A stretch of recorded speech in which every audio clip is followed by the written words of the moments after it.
Google cloud AI data centre సహా వివిధ IT సంస్థలను తీసుకొచ్చి విశాఖను టెక్ నగరంగా మారుస్తామని ముఖ్యమంత్రి చంద్రబాబు నాయుడు స్పష్టం చేశారు. గుంటూరు జిల్లా మంగళగిరిలోని టీడీపీ కేంద్ర కార్యాలయంలో ముఖ్యమంత్రి చంద్రబాబు చేతుల మీదుగా టీడీపీ నూతన కార్యవర్గ ప్రమాణ స్వీకార కార్యక్రమం జరిగింది. కార్యక్రమంలో భాగంగా పొలిట్ బ్యూరో, జాతీయ, రాష్ట్ర కమిటీలతో ముఖ్యమంత్రి చంద్రబాబు ప్రమాణం చేయించారు. పార్టీ వర్కింగ్ ప్రెసిడెంట్ గా మంత్రి లోకేష్ బాధ్యతలు స్వీకరించారు. ఈ సందర్భంగా ముఖ్యమంత్రి చంద్రబాబు మాట్లాడుతూ రాష్ట్రంలో రెవెన్యూ రికార్డులను ప్రక్షాళన చేస్తున్నామని తెలిపారు. నిధుల లభ్యత తక్కువగా ఉన్న సమర్థ పాలనతో ఇన్ని పనులు చేస్తున్నామని పేర్కొన్నారు. రాష్ట్రంలో అభివృద్ధి, సంక్షేమం ఆగకూడదని ఇన్ని కార్యక్రమాలు నిరంతరాయంగా చేపడుతున్నామని వివరించారు.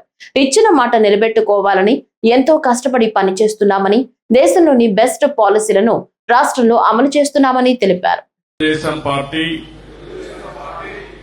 ఆశయాలకు, పవిత్ర లక్ష్యాలకు కట్టుబడి ఉంటూ పార్టీ సభ్యునిగా క్రమశిక్షణతో, ప్రజా సేవాభావంతో మనస, వాచ, కర్మేణ నిరంతరం పాటుపడుతూ నిస్వార్థంగా అవినీతి అక్రమాలకు పాల్పడకుండా